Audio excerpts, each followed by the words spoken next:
Hello friend, welcome back to our channel. आज की इस वीडियो में हम पॉलिटिकल साइंस यानी राजनीति विज्ञान से संबंधित कुछ इम्पोर्टेंट क्वेश्चन करने वाले हैं, यानी कुछ महत्वपूर्ण प्रश्न करने वाले हैं। और ये जितने भी क्वेश्चन हैं आपके इम्पोर्टेंट हो सकते हैं आपके डिफरेंट एग्जाम के लिए। और ये सारे आपके प्रीवियस ईयर क्वेश्चन है, यानी पुराने प्रश्न पत्र है। और यहाँ पे आज का हमारा टॉपिक है आपका संप्रभुता। तो संप्रभुता आप सभी को पता है कि एक काफी इम्पोर्टेंट टॉपिक है। तो वहां से बहुत सारे क्वेश्चन पूछे जाते हैं, जैसे कि संप्रभुता किस शब्द से बना है, किस भाषा से ये शब्द लिया गया है, उसका मतलब क्या होता है। इसके अलावा संप्रभुता के जनक कौन है, किसने मॉडर्न टाइम पीरियड में संप्रभुता का कॉन्सेप्ट दिया। इसके अलावा संप्रभुता की जो सबसे फेमस परिभाषा है वो किसने दी है। इसके अलावा कानूनी संप्रभुता के बारे में किसने बात की है। तो डिफरेंट उनके थिंकर से उनकी बुक्स भी आपसे पूछी जाती है। तो मूव करते हैं अपनी आज की इस सीरीज में।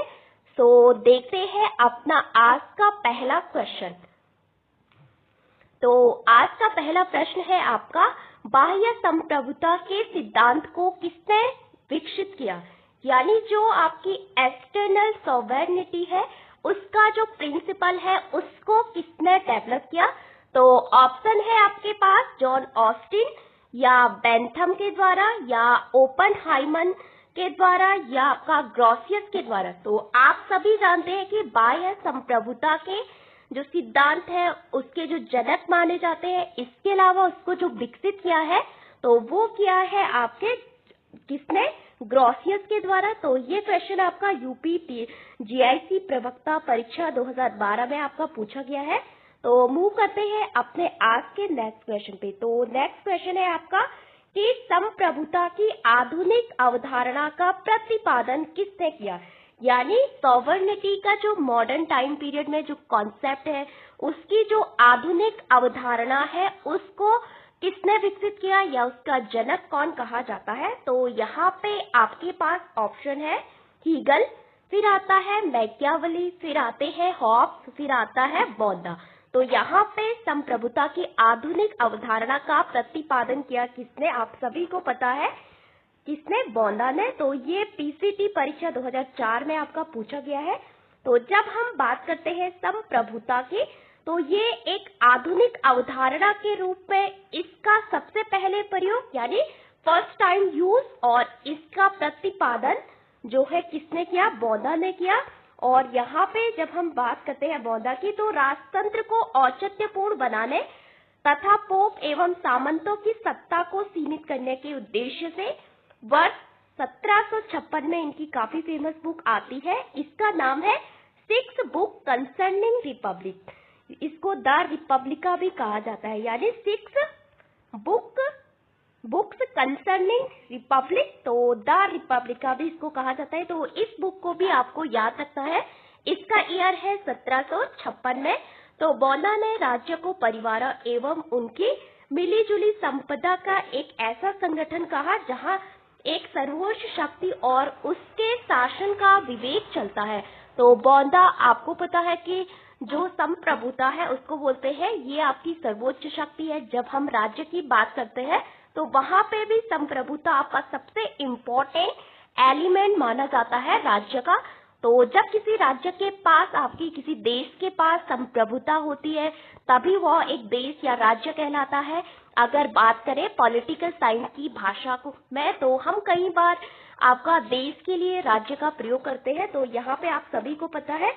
फिर हम मूव करते हैं आगे। तो यहाँ पे आपका 29वां क्वेश्चन है कि संप्रभुता के सिद्धांत का सबसे पहले प्रतिपादन किया, यानी जब हम बात करते हैं सॉवरेनिटी का जो आपका प्रिंसिपल है उसको सबसे पहले किसने प्रतिपादन किया। तो यहाँ पे आपके पास ऑप्शन है बौद्धा, फिर आता है जॉन लॉक ने, फिर आता है प्लेटो ने या एरिस्टोटल ने यानी अरस्तु ने। तो यहाँ पे ये क्वेश्चन आपका यूपी जीआईसी 2012 में आपका पूछा गया है। तो संप्रभुता के सिद्धांत का सबसे पहले प्रतिपादन किया था बौद्धा ने। तो इन्होंने भी संप्रभुता की सबसे फेमस परिभाषा दी है, तो आप सभी को याद होगी और सबसे फेमस परिभाषा भी वो मानी जाती है। तो आगे हम बात करेंगे उसके बारे में। इसके अलावा यहाँ पे निम्नलिखित में से निम्न में किस वर्ग के विचारकों को संप्रभुता की व्याख्या करने का श्रेय दिया जाता है? तो यहाँ पे आपके पास कुछ थिंकर दिए गए हैं, तो इसमें से आपको बताना है कि ऐसे कौन से थिंकर हैं जिन्होंने आपका संप्रभुता यानी सॉवरेनिटी को इंटरप्रेट किया है, यानी उसकी व्याख्या की है। तो पहला ऑप्शन है बौदा, फिर है मार्क्स और ऑस्टिन, सेकेंड ऑप्शन है आपके पास बौदा, मार्क्स और हीगल, फिर तीसरा है हीगल, लॉसवेल एंड हस्टन, चौथा ऑप्शन है आपके पास बौदा, ग्रोशियस एंड ऑस्टिन। तो यहाँ पे आपको पता चल रहा होगा कि बौदा हो गए, ग्रोशियस जो कि बाह्य संप्रभुता के बारे में बात करते हैं, बौदा जिन्होंने सबसे पहले संप्रभुता के बारे में बात किया, इसके अलावा इसकी जो फेमस परिभाषा है इन्होंने ही, और ऑस्टिन आप सभी जानते हैं इन्होंने किसके बारे में बात की, कानूनी संप्रभुता के बारे में। इनकी एक फेमस बुक भी है, उसको भी हम आगे देखेंगे। तो मूव करते हैं अपने नेक्स्ट क्वेश्चन पे। तो यहाँ पे आपका इसकी व्याख्या की है कि संप्रभुता की व्याख्या करने का जो श्रेय दिया जाता है वो बौदा को दिया जाता है, इसके अलावा ह्यूगो ग्रोशियस को दिया जाता है और ऑस्टिन को दिया जाता है। तो संप्रभुता का जो सिद्धांत आया था उसका निरूपण हुआ है आपकी 16वीं सेंचुरी में, यानी 16वीं शताब्दी में। तो यहाँ पे बहुत सारे जो थिंकर है वो उससे रिलेटेड है, जैसे हॉब्स किसकी बात करते हैं आपके एब्सोल्यूट सॉवरेनिटी की, यानी निरंकुश संप्रभु की। तो ये आपका काफी इंपॉर्टेंट है। कुछ इंपॉर्टेंट तथ्य है जैसे कि संप्रभुता अंग्रेजी शब्द सॉवरेनिटी का हिंदी रूपांतरण है, यानी उसका हिंदी ट्रांसलेशन है किसका, सॉवरेनिटी का। तो सॉवरेनिटी शब्द जो कि लैटिन भाषा का शब्द है, तो कई बार पूछा जाता है कि जो सॉवरेनिटी है किस भाषा का शब्द है, लैटिन भाषा का शब्द है। ऐसे ही पूछा जाता है कि लिबर्टी जो है किस भाषा का शब्द है, किस लिबर कहाँ से लिया गया है, उसका मतलब क्या होता है। तो ऐसे बहुत सारे जो वर्ड होते हैं वो आपसे पूछे, तो इसका मतलब लैटिन भाषा में होता है आपका सुप्रेनस, यानी दो शब्दों से मिलके बना है, एक है सुपर, दूसरा है एनस, सुपर प्लस एनस। तो आपने कई बार पढ़ा होगा ये।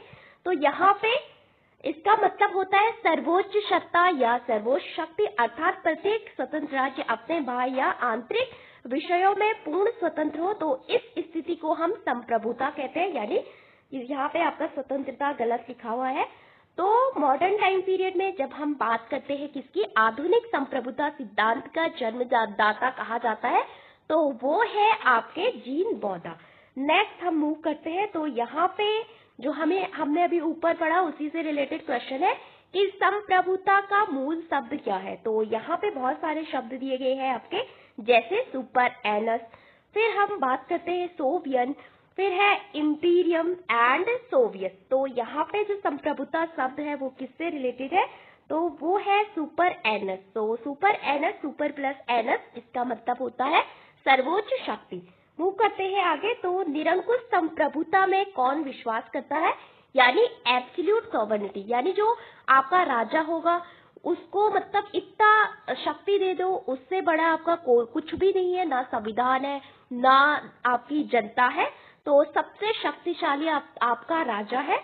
तो निरंकुश संप्रभुता में कौन विश्वास करते हैं, तो वो है आपके हॉब्स। तो हॉब्स जिसमें सामाजिक समझौता सिद्धांत आपने पढ़ा होगा, तो वहां पे जो संप्रभु है उसको सबसे अधिक शक्ति देने की बात करते हैं। तो जनता उसके खिलाफ कभी भी विद्रोह नहीं करती है, लेकिन एक कारण है वहां पे जनता विद्रोह कर सकती है, वो है आत्मरक्षा, यानी सेल्फ प्रिजर्वेशन में अगर राजा जनता की मतलब रक्षा करने में असमर्थ है तब आपकी जनता विरोध कर सकती है। केवल एक कारण दिया इन्होंने निरंकुश संप्रभुता पे जोर दिया।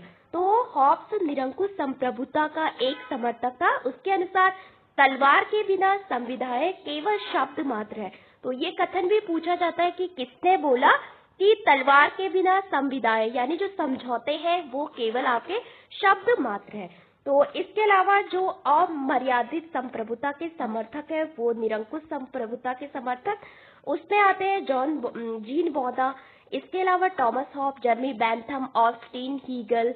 और हीगल का आपको पता होगा कि वो बोलते हैं कि राज्य सर्वोच्च है, राज्य सर्वशक्तिमान है, अविभाज्य है, इस धरती पे भगवान का रूप है। और बोंदा की भी सेम परिभाषा है कि संप्रभु राज्य में सर्वोच्च है, सर्वशक्तिमान है, अविभाज्य है, अमर्यादित है। तो इन्होंने भी ऐसे ही आपकी संप्रभुता की परिभाषा की। इसके अलावा हम बात करते हैं जॉन लॉक की, तो उन्होंने आपका जो संप्रभुता है, निरंकुश संप्रभुता है, उसका विरोध किया और बोला कि लिमिटेड पावर की बात करते हैं, यानी सीमित राज्य की बात करते हैं कि राज्य को हमें इतना अधिकार नहीं देना चाहिए कि राज्य जनता की स्वतंत्रता पे अंकुश लगाए, उनके लिए मतलब पाबंदियां लगाए, रिस्ट्रिक्शन लगाए, जैसे कि मध्यकाल में था। तो जॉन लॉक कहते हैं कि राज्य के केवल 3 काम है, वो है आपके 3 चीजें करना। एक है व्यक्ति के जीवन की रक्षा करना, दूसरा है उसकी स्वतंत्रता की रक्षा करना, एंड तीसरा है उसकी संपत्ति की रक्षा करना। और राज्य आपके लिए कोई भी कल्याणकारी पॉलिसी आपका नहीं चलाएगा। तो ये नकारात्मक उदारवाद से बिलोंग करते हैं जॉन लॉक। इसके अलावा मॉन्टेस्क्यू के बारे में आपने काफी पढ़ा होगा। तो मॉन्टेस्क्यू जहाँ पे शक्ति विभाजन की बात करते हैं, बोलते हैं कि सरकार के जो एक अंग है वो आपके एक दूसरे से पूर्णतया पृथक है, उनकी एक बुक भी है। इसके अलावा आगे पढ़ेंगे हम। तो किसने सामाजिक समझौते की अवधारणा को निरंकुश संप्रभुता के सिद्धांत के साथ जोड़ा है? तो ये है थॉमस हॉब्स। तो ये क्वेश्चन बहुत बार आपका रीफ्रेम करके पूछा गया है। फिर आता है निरंकुश संप्रभुता यानी एब्सोल्यूट सॉवरेनिटी का सर्वाधिक सशक्त समर्थक है, ये कौन है? ये भी थॉमस हॉब्स है। तो यहाँ पे 2015 में पूछा है, यहाँ पे आपका 2013 में पूछा है सेम प्रवक्ता परीक्षा में। तो यूपी का ये पेपर है। फिर आता है निरंकुश संप्रभुता का सर्वाधिक सशक्त पोषक था। तो ये कौन है? थॉमस हॉब्स है। तो ये भी 2015 में आपका पूछा है। तो मूव करते हैं, निरंकुश संप्रभुता का सर्वाधिक सशक्त समर्थक है, ये आपका 2009 में आपका पूछा है, ये भी थॉमस हॉब्स है। लॉक ने समर्थन किया। तो लॉक ने हमेशा किसका समर्थन किया है? आपके सीमित प्रभु सत्ता का। तो लॉक कभी नहीं चाहते कि राज्य जो है व्यक्ति से ऊपर हो, और लॉक ने हमेशा राज्य को व्यक्ति से नीचे रखा है और नियम कानूनों से बंधा हो, और राज्य के ऊपर आपका एक संविधान हो जो कि राजा की शक्तियों पे अंकुश लगाए, उसकी पावर को लिमिट करे, उसको लिमिट में रखे, जिससे कि वो आपका निरंकुश ना बन सके। इसके अलावा आपका लॉक ने लोगों को राज्य के विरुद्ध विद्रोह करने का अधिकार देकर सीमित संप्रभुता का समर्थन किया। लॉक राजा के खिलाफ विद्रोह करने का अधिकार देता है आपका प्रजा को, जो सामाजिक समझौता किया है। अगर राजा प्राकृतिक अधिकारों की व्याख्या नहीं कर रहा है, जिसके लिए कि उसको बनाया गया था, वो काम करने में असमर्थ है, तो प्रजा आपका विरोध कर सकती है। तो जीवन स्वतंत्रता और संपत्ति की रक्षा के लिए संविधान के द्वारा सरकार की स्थापना करता है। तो यहाँ पे राज्य जो है जीवन संपत्ति स्वतंत्रता की रक्षा नहीं कर रहा है, तो इस कारण भी हम राजा के खिलाफ विद्रोह कर सकते हैं। तो सरकार एक ट्रस्ट के रूप में, आपका रात्रि प्रहर राज्य के रूप में, पुलिस स्टेट के रूप में आपका काम करेगी। तो यहाँ पे आपका जो कि मॉडर्न टाइम पीरियड में कल्याणकारी राज्य की बात आती है, वो सिद्धांत बिल्कुल फॉलो नहीं करते हैं जॉन लॉक। इसके अलावा जॉन लॉक जो इंग्लैंड में आपकी गौरवपूर्ण क्रांति हुई है, उससे काफी इफेक्ट हुए, काफी प्रभावित हुए, क्योंकि उस क्रांति से मानव के स्वभाव का पता चला है। तो वहां पे जब सत्ता का ट्रांसफर हो रहा था, तो बहुत ही पीसफुली तरीके से हुआ, कोई खून नहीं बहाया गया। इस कारण से उसको ब्लडलेस रेवोल्यूशन यानी रक्तहीन क्रांति भी कहते हैं। तो लॉक ने यहाँ पे बोला कि मनुष्य आपका बहुत तार्किक है, बहुत उसके अंदर मतलब as a rational being, human being की बात की है कि बहुत ही तार्किक है, वो तर्क करना चाहता है और कभी भी आपका दूसरा का बुरा नहीं सोचता है, इस तरह से। तो यहाँ से काफी इफेक्ट हुए, इसलिए उनका जो मानव स्वभाव के बारे में जो धारणा है वो काफी आशावादी है, जैसे कि हॉब्स की मैकियावेली की काफी निराशावादी है। तो इन्होंने मनुष्य को एक विवेकशील प्राणी माना है, तो ये उदारवाद भी मानता है। और विवेक सरकार के पास नहीं आता है, तो बोलते हैं कि सरकार बन जाने से वह विवेक सरकार के पास नहीं आता है, व्यक्ति के पास विवेक होता है, व्यक्ति के पास सोचने समझने की क्षमता होती है। इसके अलावा सीमित संप्रभुता के सिद्धांत का जनक कौन है? तो वो है जॉन लॉक, अभी आपने ऊपर देखा। फिर है किसने कहा कि सर्वसत्ता वह राज्य की पूर्णता है, यानी किसने कहा था कि सर्वसत्ता यह राज्य की पूर्णता है। तो ये कथन है रोमनों से रिलेटेड। तो रोमन के जो बहुत सारे जो विचारक हुए हैं वो प्रभुत्व की अवधारणा को, मतलब प्रभुत्व संप्रभु की अवधारणा को मानते हैं और वहां पे सर्वसत्ता की धारणा को उन्होंने काफी जन्म दिया है। तो ये आपका इम्पोर्टेंट है। फिर मूव करते हैं अपने आगे। तो रूसों की सामान्य इच्छा के संबंध में कौन सा कथन सही नहीं है। जब हम बात करते हैं रूसों की तो वहां पे एक कॉन्सेप्ट आता है सामान्य इच्छा का, यानी जनरल विल का। तो वह राज्य में कानून की श्रेष्ठता है, यह सदैव जनहित में जारी होती है, यह सबकी इच्छा है, यह सदैव सही होती है। तो ये आपका यूपीजीआईसी प्रवक्ता परीक्षा 2013 में आपका पूछा गया था। तो यहाँ पे लोक कल्याण पे आधारित होने के कारण सामान्य इच्छा एक व्यक्ति की भी हो सकती है। यानी रूसो कहता है कि सामान्य इच्छा आपकी एक व्यक्ति की भी हो सकती है, कुछ व्यक्तियों की भी हो सकती है, समुदाय की तात्विक इच्छा भी हो सकती है। तो इच्छा में संख्या नहीं बल्कि गुण प्रधान होने चाहिए और संप्रभु संपन्न होने की वजह से सामान्य इच्छा कानून की श्रेष्ठता है। तो यहाँ पे सी वाला कथन आपका सही नहीं है। फिर हम मूव करते हैं आगे। तो यहाँ पे 41वां क्वेश्चन है, आपके पास कुछ ऑप्शन भी दिए हैं। तो कौन से रूसों के जनरल विल की विशेषता है। तो यह आंतरिक इच्छा की अभिव्यक्ति है, यह हर व्यक्ति की सबसे अच्छी इच्छा है, यह स्थायी है, यह व्यक्तिगत है। तो आपका राइट आंसर होगा ऑप्शन नंबर सी। तो यह हर व्यक्ति की सबसे अच्छी इच्छा है, वो भी होगा, यह आंतरिक इच्छा की अभिव्यक्ति है, यह स्थायी है और यह व्यक्तिगत आपकी नहीं है। तो व्यक्तिगत इन्होंने नहीं माना है। तो नेक्स्ट क्वेश्चन है, मार्सिलियो पादुआ और रूसो ने किस प्रकार की संप्रभुता का प्रतिपादन किया है। जब हम बात करते हैं मार्सिलियो पादुआ का नाम आपने बहुत सुना होगा। तो इन दोनों ने बात की लोकप्रिय संप्रभुता की। तो लोकप्रिय पॉपुलर सॉवरेनिटी के बारे में आपने सुना होगा। तो ये लोकप्रिय संप्रभुता का प्रतिपादन किया। तो यहाँ पे आपका आधुनिक संप्रभुता के सिद्धांत का सर्वप्रथम प्रतिपादन ये बौद्धा ने किया था। तो यहाँ पे आपका ज्यादा नहीं दिया है। फिर आता है लॉक का विश्वास था कि संप्रभु यानी जो राजा है वो समस्त कानूनों का प्रमुख करता है या विद्यमान कानूनों से बंधा हुआ है, यानी उसके ऊपर आपका संविधान है, नियम कानून है, समस्त कानूनों से ऊपर है, इसमें से कोई नहीं। तो लॉक ने क्या माना कि जो आपका राजा है, जो शासक है, उसके ऊपर आपका संविधान है और वो आपका नियम कानून से बंधा हुआ है, उसके पास आपकी निरंकुश सॉवरेनिटी आपकी नहीं है। तो यहाँ पे लॉक का जो कथन है ये हमने देख लिया था कि प्राकृतिक अधिकार जीवन संपत्ति की सुरक्षा के लिए इसको बनाया गया है। तो अगर वो उसमें असफल रहता है तो जनता आपका विद्रोह कर सकती है। तो ये आपका काफी इम्पोर्टेंट कथन है। फिर मूव करते हैं आगे। तो यहाँ पे लॉक के अनुसार संप्रभुता के विरुद्ध विद्रोह का निर्णय लिया जाता है विधायकों की बहुमत से, सर्वानुमति से, यानी सबकी कंसेंट से। फिर बात करते हैं संपूर्ण समाज से। फिर बात करते हैं इनमें से कोई नहीं, यानी जो एमपी एमएलए होते हैं उनकी मेजॉरिटी से एंड कंसेंट से, सब जो पीपल है। फिर आता है जो ऑल सोसाइटी है। फिर आता है नन ऑफ द एबव। तो यहाँ पे आपका ऑप्शन नंबर बी होगा। तो कंसेंट से आपका लिया जाएगा जितने भी पीपल्स ने आपका उन राजा को चुना था लेकिन वो अब असफल हो गया। जैसे आपने सुना होगा रिकॉल के बारे में, राइट टू रिकॉल आजकल काफी चर्चा में रहा था, राघव चड्ढा का नाम सुना होगा। तो इन्होंने इस बारे में कहा था।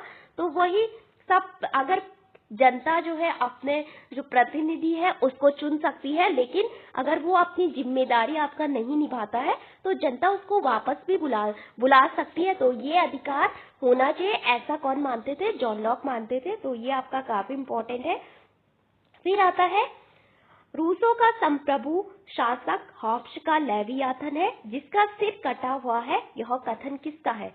यानी रूसों का जो संप्रभु शासक है, जो हॉब्स का लेवियाथन है जिसका सिर कटा हुआ है, तो यह कथन किसका है। तो यह कथन है आपके वाहन का।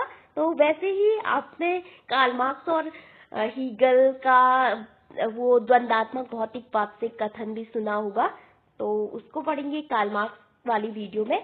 तो रूसों का संप्रभु सामान्य इच्छा है जो हॉब्स के लेवियाथन के समान अपने आदेशों को पालन करवाने के लिए बल प्रयोग को आवश्यक मानता है। तो ये आपका काफी इंपॉर्टेंट है। तो यहाँ पे वाहन का ये कथन है, सिर विहीन लेवियाथन कहा है। तो लॉक संप्रभुता के दर्शन को सर्वप्रथम किसने प्रतिपादित किया, यानी लॉक के संप्रभुता का जो दर्शन है उसको सबसे पहले किसने प्रतिपादित, लोक संप्रभुता, नॉट लॉक। तो यहाँ पे पॉपुलर सॉवरेनिटी की आपकी बात की जा रही है। तो यहाँ पे है ऑप्शन नंबर सी, यानी लोकप्रिय संप्रभुता। ओके, फिर मूव करते हैं आगे। तो लोक संप्रभुता यानी लोकप्रिय संप्रभुता के दर्शन को सर्वप्रथम रूसो ने प्रतिपादित किया था कि मनुष्य आपस में समझौता करके ही सत्ता या प्रभु सत्ता की स्थापना करते हैं।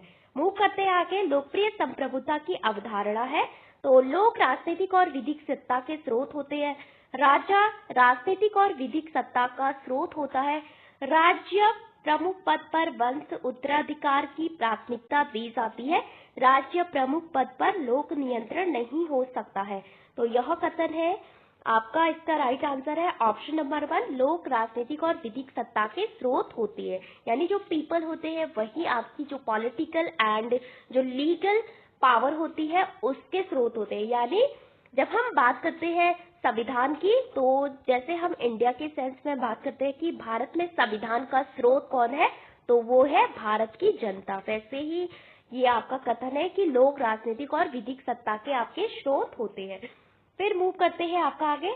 रूसो लॉक से पूर्णतः प्रभावित था किस सेंस में, और ऐसा कौन सा केस था जहां पे रूसो जो है आपके जॉन लॉक से प्रभावित होता है, उनसे इन्फ्लुएंस होता है, तो वो था प्राकृतिक अधिकारों के सिद्धांत में। तो ये एचपी असिस्टेंट प्रोफेसर परीक्षा 2014 में पूछा गया था।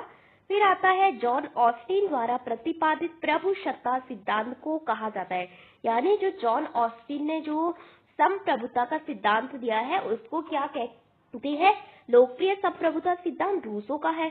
बहुलवादी सिद्धांत आपका किसका है, मैकाइवर और लास्की का है। प्रत्ययवादी सिद्धांत किसका है। फिर आता है एकलवादी सिद्धांत, जिसको मोनोस्टिक आपका प्रिंसिपल भी कहते हैं, वो है आपके जॉन ऑस्टिन का। तो इन्होंने एकलवादी सिद्धांत को माना है संप्रभुता का सकारात्मक कानून, पॉजिटिव लॉ का भी विस्तृत वर्णन किया है, और कानूनी प्रभुसत्ता से ये जुड़ा हुआ है। तो जॉन ऑस्टिन के बारे में पूछा जाता है, इनकी जो बुक है आपकी काफी फेमस है, आगे जाके देखेंगे, मोनेस्टिक थ्योरी इसको कहा जाता है। फिर बढ़ते हैं आपके 15 क्वेश्चन पे, यानी 50 पे। तो निम्नलिखित में कौन एक संप्रभुता के अद्वैतवादी सिद्धांत का समर्थक नहीं है, यानी कौन है जो बोलता है कि संप्रभुता के अद्वैतवादी सिद्धांत का समर्थक नहीं है। तो बॉन्दा है, डुग्बी है, या ऑस्टिन है, या हॉब्स है। तो यहाँ पे आपका राइट आंसर है ये वाला। तो ये आपके तीनों आपके निरंकुश संप्रभु से रिलेटेड है, जिसको कि अद्वैतवादी संप्रभु भी आपका कहते हैं। फिर आता है संप्रभुता के एकल सिद्धांत का प्रतिपादन किसने किया था, यानी संप्रभुता का जो मोनेस्टिक थ्योरी है, एकल सिद्धांत है, उसका प्रतिपादन किया था किसने, जॉन ऑस्टिन ने, हॉब्स ने, लॉक ने, या रूसो ने। तो ये उत्तराखंड असिस्टेंट प्रोफेसर परीक्षा 2017 का प्रश्न है। तो ये है इसका उत्तर, जॉन ऑस्टिन। इसके अलावा बात करते हैं आगे। तो यहाँ पे कौन बहुलवादी चिंतक नहीं है, तो कोल, बॉन्दा, लिंडसे। फिर आता है बेट्स, तो ये है बॉन्दा। फिर मूव करते हैं आगे। तो यहाँ पे आपका कुछ कथन दिए गए हैं, जैसे कि स्टेट असर्शन एंड रीजन वाले प्रश्न। एकलवादियों के अनुसार संप्रभुता सर्वोच्च, निरपेक्ष और असीमित है, यानी अनलिमिटेड है और सुप्रीम है, एब्सोल्यूट है, इस प्रकार के जो वर्ड होते हैं भारी भरकम वाले। फिर प्रत्येक संप्रभु संपूर्ण अथवा स्वतंत्र राज्य में एक अंतिम सत्ता जिसके विरुद्ध कोई अपील नहीं कर सकता है, यानी प्रत्येक राज्य में, प्रत्येक देश में ऐसी जो सत्ता, ऐसी जो अंतिम सत्ता है उसके विरुद्ध आपका कोई भी विद्रोह नहीं कर सकता है, उसके अगेंस्ट आपका कोई भी अपील नहीं कर सकता है। तो यहाँ पे कौन सा कथन आपका सही होगा, तो यहाँ पे दोनों सही है, एक दूसरे की व्याख्या कर रहे हैं, दोनों एक दूसरे से रिलेटेड है। तो इस क्वेश्चन को सॉल्व करने का सिंपल सा तरीका है कि इसके बीच में आपको बिकॉज लगाना है, यानी आपको यहाँ पे क्योंकि लगाना है। और एकलवादियों के अनुसार संप्रभुता सर्वोच्च, निरपेक्ष और असीमित है, क्योंकि प्रत्येक संपूर्ण अथवा राजतंत्र राज्य में एक अंतिम सत्ता जिसके विरुद्ध अपील नहीं की, यानी असीमित वही हुई जिसके विरुद्ध आपका अपील नहीं की जा सकती है, जिसके विरुद्ध, जिसके ऊपर आपका कोई नियम, कानून, संविधान नहीं है, तो ये एकलवादी मानते हैं। तो इसका सिंपल सा एक इसको सॉल्व करने का बिकॉज होता है, क्योंकि यूजीसी नेट में इस प्रकार से बहुत सारे सवाल आते थे, तो बिकॉज के जरिए आप इसको सॉल्व कर सकते हैं। जैसे कि यहाँ पे आपका कथन दिया है, लेकिन यहाँ पे कुछ डेट पूछी है, तो वहां पे इस कथन को वो एक्सप्लेन नहीं कर सकता है, तो इस तरह से यहाँ पे होगा कोई नहीं, जब आपका डेट पूछी गई। लेकिन अभी आपका आंसर क्या है, ए है। फिर मूव करते हैं आगे। तो निम्न में किसने संप्रभुता के एकलवादी सिद्धांत का प्रतिपादन किया था? ऐसा कौन सा विचारक है जिसने संप्रभुता यानी सॉवर्निटी का जो मोनेस्टिक थ्योरी है वो दी है? तो वो है जॉन ऑस्टिन। अभी देखा, एकलवादी संप्रभुता सिद्धांत के प्रतिपादक है जॉन ऑस्टिन। प्रभुसत्ता के एकलवादी सिद्धांत का प्रतिपादन किया है जॉन ऑस्टिन, तो आपको याद हो गया होगा। फिर है, इनमें से किसने शासक के सिद्धांत को प्रतिपादित किया? यानी शासक का सिद्धांत जो कि आपका डाइसी से संबंधित है, विधि का शासन, सॉरी, रूल ऑफ लॉ की जब हम बात करते हैं तो वो है किससे संबंधित? एवी डाइसी से संबंधित। तो जब भी रूल ऑफ लॉ की बात आती है तो जो डाइसी है उनकी बात आती है। इन्होंने आपका बहुत सारी बुक भी लिखी, जैसे फेडरल गवर्नमेंट इनकी फेमस बुक है, द लॉ ऑफ कॉन्स्टिट्यूशन करके इनकी एक फेमस बुक है। तो विधि का शासन यानी कानून विधि पे आधारित होनी चाहिए, संप्रभुता ऐसे करके बताते हैं।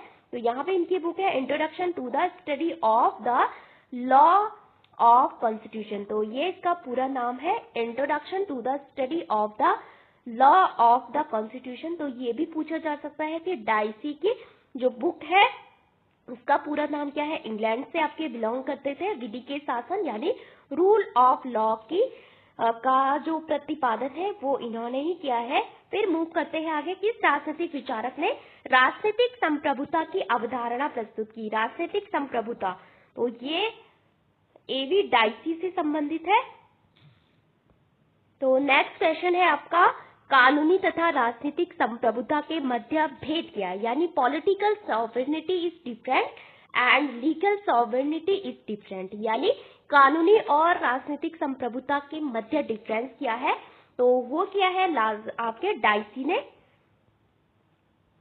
विधिक संप्रभुता तथा राजनीतिक संप्रभुता में अंतर क्या है? डाइसी ने। तो आपको याद हो गया होगा, क्योंकि ये बहुत बार आपका पूछा गया है, फ्रेम में पूछा गया है, बार बार इसको रीफ्रेम करके वैधानिक संप्रभुता तथा राजनीतिक संप्रभुता को विभेदित किया है। तो ये किसने किया है? एवी डाइसी ने किया है। कानूनी तथा राजनीतिक संप्रभुता के मध्य भेद किया है किसने? एवी डाइसी ने।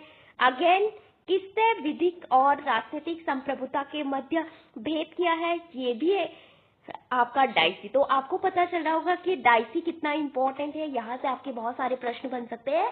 तो यहाँ पे बहुत सारे डिफरेंट एग्जाम में ये आपका बार बार पूछा गया है।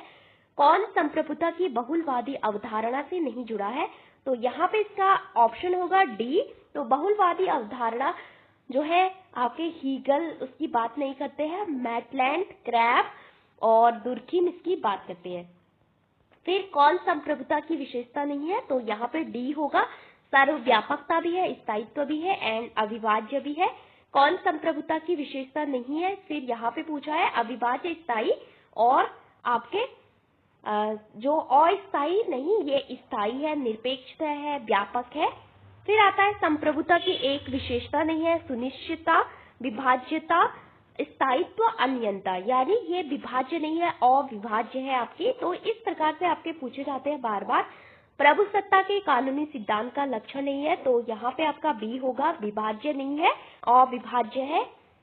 फिर आता है संप्रभुता की विशेषता है स्थायित्व, सार्वभौमिकता, तो यहाँ पे आपका सी होगा, दोनों है। कौन सा सिद्धांत एकलवादी संप्रभुता विरोधी है? तो वो है आपके बहुलवाद, यानी एकलवादी जो कि बोलता है संप्रभु जो है केवल एक में, मतलब एक ही राजा के पास है, लेकिन बहुलवादी बोलते हैं उसके बहुत सारे केंद्र है, बहुत सारे अलग अलग व्यक्तियों के पास आपका वो है, इस तरह से संप्रभुता है। फिर मूव करते हैं आगे। किस सिद्धांत को संप्रभुता के एकल सिद्धांत के विरोध के रूप में माना गया है? कौन सा सिद्धांत जो कि आपके एकलवादी सिद्धांत के विरुद्ध आया, वो था बहुलवाद। फिर आता है बहुलवादी विश्वास करते हैं किसमें? तो ये नाम मात्र की संप्रभुता में विश्वास करते हैं, जो कि नॉमिनल सॉवरेनिटी होती है, नॉमिनल। फिर आपका बहुलवादी पक्ष में है किसके? तो ये है राज्य की शक्तियों को कम करने में, कि पावर के डिफरेंट केंद्र होने चाहिए, पावर एक ही व्यक्ति के पास नहीं होनी चाहिए सत्ता। फिर आता है आपका कौन विचारक का समूह बहुलवाद से संबंधित है? पहले हमने किया था आपसे संप्रभु से संबंधित विचारक, तो यहाँ पे बहुलवाद से संबंधित विचारक तो वो है बार्कर, लास्की और क्रैब। इसके अलावा मैकाइवर अनेकवादी इसमें विश्वास करते हैं। तो जो अनेकवादी होते हैं वो किसमें विश्वास करते हैं? सांकेतिक अधिसत्ता में। ऑस्टिन की प्रभुसत्ता यानी प्रभुता के सिद्धांत का सर्वाधिक महत्वपूर्ण निर्धारक कौन है? तो वो है आपका यह निरंकुश है। तो ऑस्टिन भी आपकी एब्सोल्यूट सॉवरेनिटी को सपोर्ट करते हैं, जैसे कि हॉब्स हो गए। ओके, फिर आता है यहाँ पे आपका इनकी फेमस बुक है आपका लेक्चर ऑन जूरिस्प्रूडेंस, यानी न्याय शास्त्र का विज्ञान भी कह सकते हैं हिंदी में अगर ट्रांसलेट करें। तो ये इनकी फेमस बुक है, इसका ईयर भी आपका काफी इम्पोर्टेंट हो सकता है। फिर आते हैं कौन एक बहुलवादी है? तो वो है रॉबर्ट डेहल। रॉबर्ट डेहल पॉलीआर्की की बात करते हैं कि सत्ता का एक तंत्र नहीं होना चाहिए, बहुत अलग अलग उसमें डिवाइड होनी चाहिए। अलीट थ्योरी को इन्होंने नहीं माना है और बहुत तंत्र की बात की है, और एक बहुलवादी विचारक है। और इनकी फेमस बुक है आपकी जैसे प्रीफेस टू डेमोक्रेटिक थ्योरी, इसके अलावा पॉलीआर्की, इसके अलावा हु गवर्न करके भी इनकी एक इम्पोर्टेंट बुक है। मूव करते हैं आगे। कौन संप्रभुता के एकल बहुलवादी सिद्धांत का समर्थक है? तो वो है ऑटो वॉन ग्रीयक। तो बहुलवादी सिद्धांत का प्रथम प्रवर्तक बताया गया है ऑटो वॉन ग्रीयक। तो सबसे पहले ऑटो वॉन ग्रीयक ने ये सिद्धांत दिया, फिर मैक्सलैंड ने, तो फिर आगे आगे आपका बढ़ता गया। फिर आता है बहुलवादी ऑस्टिन के संप्रभुता सिद्धांत के क्या है? विरोधी है, क्योंकि एकलवाद के खिलाफ ही आपका बहुलवाद आया है, यानी जो उसके अगेंस्ट आया है बहुलवाद। फिर हम बात करते हैं आगे संप्रभुता की अवधारणा प्रमुखतया कैसी है? तो संप्रभुता की आपकी जो अवधारणा है, उसका जो कॉन्सेप्ट है वो विधिक है, आपका लीगल सेंस में इसका प्रयोग होता है। फिर आते हैं राज्य संप्रभुता के लिए हानिकारक है। तो यहाँ पे आपको ठीक से दिख नहीं रहा होगा, लेकिन इसका आपका वो है हॉब्स और रूसो, तो ये इसको छोड़ देते हैं। यदि संविधान परम संप्रभु है तो तात्कालीन संप्रभु आरोपित है। तो विधि निर्माता निकाय में यदि आपका संविधान संप्रभु है, लेकिन अगर हम बात करें कि संविधान संप्रभु है, उसके नीचे आपकी संप्रभु कौन है? जो कि आपकी विधि बनाती है, लाइक कि संसद हो सकती है। ओके, जैसे हम ब्रिटेन की बात करते हैं तो वहां पे संसद सर्वोच्च है, सबसे दुनिया की सबसे शक्तिशाली संसद आपकी ब्रिटेन की संसद को माना जाता है। जब बात करते हैं न्यायपालिका की, तो यूएस की न्यायपालिका। इसके अलावा परंपरागत संप्रभुता के विचार का बहुलवादी विरोध करते हैं, क्योंकि दूसरे संगठन उतने ही महत्वपूर्ण है जितना कि राज्य। लोकप्रिय संप्रभुता किसमें निहित है? आपकी पॉपुलर सॉवरेनिटी, अभी बात की थी, जनता में निहित है। इस तरह की संप्रभुता जनता को सर्वोच्च मानती है, तो वो है जन संप्रभुता, यानी लोकप्रिय संप्रभुता, पॉपुलर सॉवरेनिटी। लोकप्रिय संप्रभुता की अवधारणा है, तो ये प्रश्न अभी किया था, ये रूसो का कॉन्सेप्ट है। तो लोक यानी जनता जो है राजनीतिक और विधिक सत्ता के स्रोत है। जैसे प्रियम्बल हमारी शुरू होती है, वी द पीपल, इस हम भारत के लोग। सार्वजनिक संप्रभुता किसमें निवास करती है? यानी सार्वजनिक संप्रभुता निवास करती है जनता में। किस राजनीति विज्ञानी ने व्यवहारवादी उपागम के राजनीति विज्ञान के अध्ययन में जिम्मेदारी निभाई? तो व्यवहारवाद उपागम किससे रिलेटेड है? डेविड ईस्टन ने इसका सबसे पहले आपका पॉलिटिकल साइंस में प्रयोग किया था, और जनक मानी जाती है चार्ल्स मैरियम। फिर इसका जो शब्द दिया है वॉटसन ने आपका दिया है। तो ये तीन लोग यहाँ से रिलेटेड शब्द एक ने दिया, दूसरी जनक है, तीसरे ने पॉलिटिकल साइंस में इसको अप्लाई किया, फिर उससे खुश नहीं हुआ, आपका व्यवहारवाद अच्छा नहीं लगा, बोला कि यहाँ पे केवल प्योर साइंस ही साइंस हो रहा है, केवल तथ्यों पे ही हम फोकस कर रहे हैं, मूल्य को हमने इग्नोर कर दिया है, जो प्रासंगिकता है, जो उपादेयता है, उसको हमने छोड़ दी है, तब आपका उत्तर व्यवहारवाद आता है। तो ये आपने पढ़ा होगा उसमें उपागम में। तो व्यवहारवाद की कुछ ये तत्व भी आपके आए थे पिछले एग्जाम में, जैसे नियमितता, सत्यापन, तकनीकी परमापीकरण, मूल्य क्रमबद्धीकरण यानी सिस्टमाइजेशन, प्योर साइंस, समायोजन। तो ये इसके 8 तत्व है व्यवहारवाद के। तो ये आपके पहले पूछे गए हैं। आपने अगर प्रीवियस ईयर एक पेपर देखा होगा तो वहां पे 3 यहीं से दिए थे, लेकिन एक और डिफरेंट डाल दिया था बीच में। संप्रभुता एक विशिष्टता है किसकी? राज्य की। तो जितनी प्रभुसत्ता होती है उतने ही राज्य होते हैं, यह कथन किसका है? जितनी प्रभुसत्ताएं होती है उतने राज्य होते हैं, यह कथन है आपका गैटिल का। यदि अधिसत्ता संपूर्ण नहीं है तो राज्य अस्तित्व में नहीं रहेगा, तो ये कथन है किसका? तो यहाँ पे गैटिल का कथन है, क्योंकि यहाँ पे गैटिल तो आपका दिया ही नहीं है, तो हम मान सकते हैं हॉब्स या ऑस्टिन को। तो यहाँ पे ए और सी भी कोई ऑप्शन नहीं है, तो यहाँ पे इसका कोई आंसर आपका नहीं दिया गया है, ब्लैंक छोड़ा है इसको। इस तरह के बिना आत्मविश्वास के व्यक्ति अपने जिस तरह से बिना आत्मविश्वास के व्यक्ति अपने जीवन और व्यक्तित्व को दूसरे को नहीं दे सकता है, एक पेड़ अपने अंकुरित होने के अधिकार को दूसरे को नहीं दे सकता है, उसी प्रकार बिना आत्मविनाश के संप्रभुता दूसरे को नहीं दी जा सकती है। तो ये कथन है लीवर का। संप्रभुता शब्द लैटिन भाषा के किस शब्द से निकला है? तो ये है आपके किस शब्द से? सुप्रेनस। फिर है आपका निम्नलिखित में कौन एक संप्रभुता की विशेषता नहीं है? तो स्थायित्व, अविभाज्यता, अंतर्भावता, निरपेक्ष। तो ये स्थायित्व है यानी स्थायी है, एब्सोल्यूट है, और इसको आप विभाजित नहीं कर सकते हैं। तो ये आपके कुछ क्वेश्चन थे जो कि काफी इंपॉर्टेंट क्वेश्चन थे। तो बहुत सारी आपकी मिस्टेक हुई होगी क्योंकि ये प्रॉपर हिंदी में है, तो मैंने बहुत सारी चीजें आपकी इंग्लिश में पढ़ी है। सो यहाँ पे आपको कुछ भी अगर गलती लगती है तो आप कमेंट सेशन में मेंशन कर सकते हैं। So thank you for watching this video. तो आज के लिए इतना ही। तो ये संप्रभुता से संबंधित जो विभिन्न क्वेश्चन है वो है, क्योंकि बहुत सारे क्वेश्चन आपके यहाँ से पूछे जाते हैं। संप्रभुता एक बहुत ही इम्पोर्टेंट टॉपिक है। ओके, तो ये डिफरेंट स्टेट के जितने भी आपके पूछे गए हैं, सारे प्रवक्ता एग्जाम में पूछे गए क्वेश्चन है ये। तो एग्जाम में सबसे अच्छा होता है कि क्वेश्चन जितने आप सॉल्व करें उतने आपको पता चलेगा कि किस टॉपिक से कैसे क्वेश्चन पूछा जा रहा है, क्योंकि पेपर में तो हमें क्वेश्चन ही सॉल्व करने हैं। तो ये इम्पोर्टेंट है। So thank you for watching this video. अगर पसंद आती है तो जरूर लाइक करें।